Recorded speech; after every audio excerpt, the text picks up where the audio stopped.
Depende kung estado ng ibon. Pag medyo durog, medyo dagdag ng konti. Kung magpapainom kayong bawang, babad mo ng umaga, gamitin mo ng hapon. Kung gagamitin mo ng umaga, babad mo ng gabi.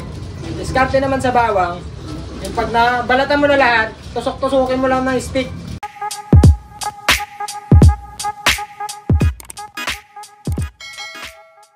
Hello mga boss, welcome kayo sa flyer stop namin. Araw-araw kayo naglilinis ng kulungan, sir?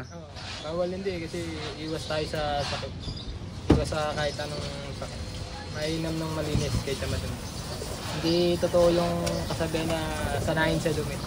Ang tao pag sinanay mo sa dumi, puro bakterya ang aabutin. Parehas lang sa alaga na. Tapos ito mga kalapatid, so young bird nila oh. Pang ano na to, boss? Pansan. Pero may mga pailan nila na 2K band ng BBC. Mga hinabol namin. Yung mga may sakit nung nakaraan, pinagkakal na tapos, pamalit. Hindi nyo na tinatsaga na gamutin? Hindi na ba? Okay na yung ganyan. Pag kunwari, may mahina.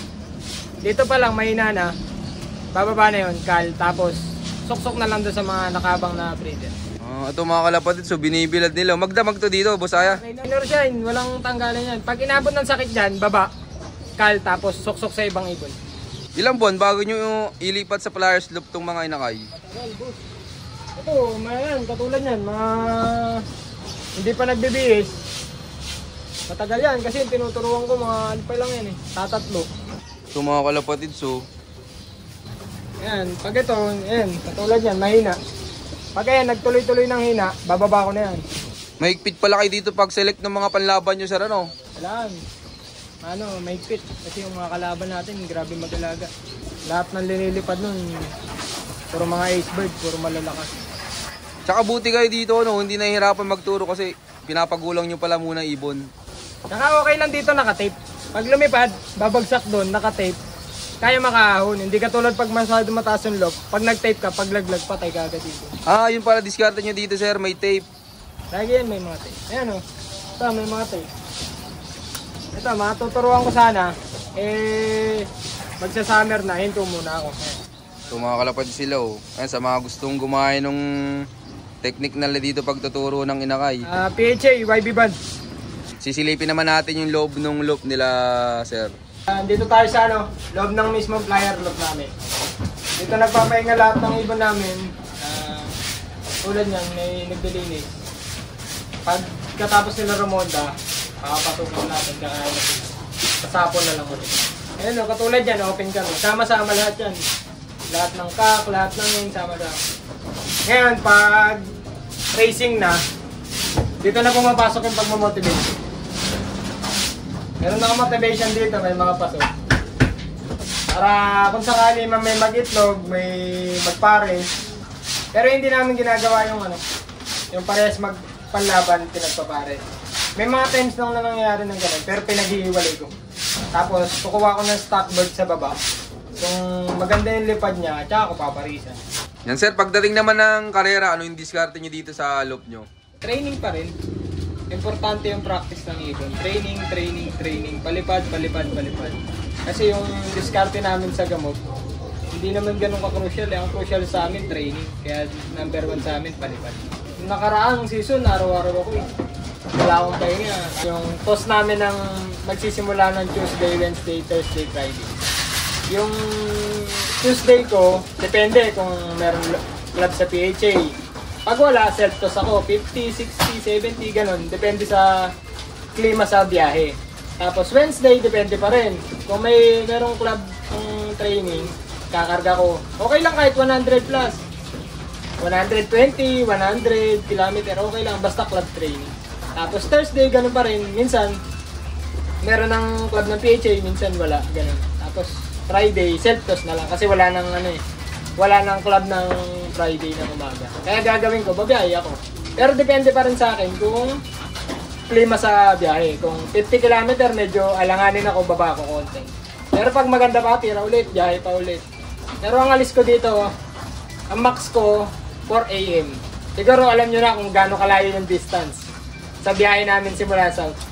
Sipin mo magre-release ako ng 6:30, 2.5 yung biyahe ko. Papunta, madaling araw, walang traffic, gaano kalayo yun. Tapos, depende pa rin kung madilim, baba ka konti, pero pag maliwanag, tira pa rin. Isipin mo, nagka-club training kami ng 100 km araw-araw. Minsan 120, 130, tapos yung biyahe mo, 2.5. Siguro hindi ka abot ng 100 km. Depende sa biyahe mo, pero kung ataw, abot. Tingnan nyo mga kalapatis, napakasipag nila mag-training nung kalapati nila. Kaya yung mga kalapati nila, ang sisipag pagdating sa karera. Sir, nasan pala yung mga winner nyo na ibon? Wala na, boss. Ginawa na ni Boss Kenji. Gagawin na agad mga breeder. Lahat ng winner namin nasa Rosa. Walang mga winner dito. Pinadala na lahat dun. Kasi kay Boss, siya na nag-breed. Lahat ng mga dugtong-dugtong na lahi, simula 2013, 12, lahat andun na, yung mga winner na. Maraming salamat, sir. Pagdating naman, sir, ng supplements, ano yung mga madalas nyo magamit dito pag derby na? Pag derby, supplement namin, number 1 ko honey.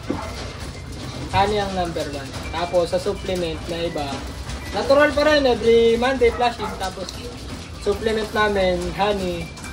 Minsan nagpapakulo rin sa bossing, pero minsan. Tapos, balakubak ng dragon. Number 1 din. Ayun yung pabaon niya na dito. Ayun yung number 1 pa. Shoutout kay... Pero mo, Manahan. Mayari ng Mayari nung mix capsule na yun. Yun pala ang nagsimula nung balakubok ng dragon. Siya nga nagsusupply dito yan, galing US. So imported din? Imported yan. Kamusta naman yung paggamit nyo dun sa balakubok ng dragon? Maganda naman. Netong norte, nakasungkit tayo ng first overall, tapos south first overall. Sir, baka may gustong sumubok ng mga viewers natin eh. Saan pala pwedeng mabili yung balakubok na dragon na yun? Meron yan sa Shopee. Meron din sa TikTok. Lazada meron din.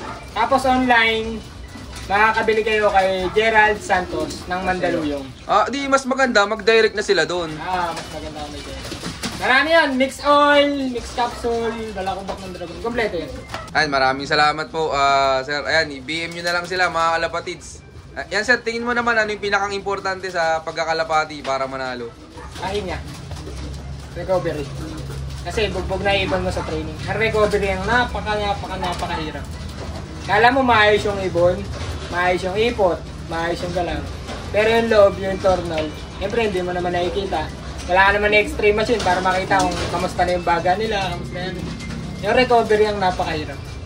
Kaya tutulungan mo ng supplement. Kaya number 1 yung balakubak ng dragon, maganda pang recover. Bukod sa pabaon, maganda rin pang recover. Maganda pang recover. Pamalit sa enhancer. Yung mga natunaw na katawan, pamalit siya. Maganda rin siyang enhancer sa ang herbal lang namin na bawang. Kasi mahal yung garlic oil di ba? Yung bawang 5 piso, makakabili ako sa palengke Sa 1 litro ng tubig, ilang bawang nilalagay nyo, sir? Depende kung estado ng ibon. Pag medyo durog, medyo dagdag ng konti. Kung tatlong pipiling ng bawang, sa 1.5 liter, 3 or 4. Pero pag durog, dagdag konti ang galing. Okay. Depende sa sitwasyon ng ibon. Kapag medyo hindi siya okay, mas madaming bawang. Kasi kung nahirapan yun, malamang uminom sa labas yun. During derby. Kaya kailangan ma-flush lahat ng dumi na nasa. Organic flush yan. Nilalagyan nyo pa ng honey. Hindi na solid na bawang na lang. Mas maganda. Pero pag hindi sa naibon mo, hindi inom. Kasi mabaho yun. Pag nakababad. Diskarte naman doon, ang babad nun. Kung ipapainom mo ng hapon, babad mo ng umaga. Hindi siya po pwede ibabad mo ng 3 araw Plaso na yun. Kasi bubula yung bawang. Ang magpapainom kayong bawang, babad mo ng umaga, gamitin mo ng hapon. Kung gagamitin mo ng umaga, babad mo ng gabi. Diskarte naman sa bawang, yung pag nabalatan mo na lahat, tusok-tusukin mo lang ng stick. Para pag sinut mo sa lagayan mo ng tubig, lahat ng nasa loob, sasama sa tubig. Ayan ang diskarte mo. Yun, maraming salamat po, sir. Ayan, sir, tingin nyo, gaano kasaya sa pagkakalapati? Sobra saya. Lahat ng budget, nandito. Lahat, hindi lang tiyagaan lang. Kailangan lang ng tiyaga. Para tuloy-tuloy yung budget natin. Muli, dito tayo sa loob. Manuel Bautista Loob ng Santa Ana, Maynila. I love this game. Yon, maraming salamat sa patuloy suporta mga kalapatid. Siyempre maraming salamat din yan sa mag-partner na to. Yan sa laging pag-unlock dito sa kanilang loop. Yan sir, baka pala may mga gusto kayong shoutout dyan. Shoutout sa mga natin, sa mga kaibigan natin. Sa mga minsan hindi nare-replyan. Pasensya na kayo, medyo busy lang tayo. Shoutout sa inyo. Lahat-lahat na sa inyo. Hindi ko na kayo isa-isayin pa. Shoutout lang sa pamilya ko na napaka-supportive. Thank you. Yun, shoutout sa inyo lahat at syempre shoutout din sa lahat ng mga patuloy na sumusuporta dyan at abangan nyo pa yung mga susunod kong Palok visit sa'yo na keep watching and God bless you all. Thank you.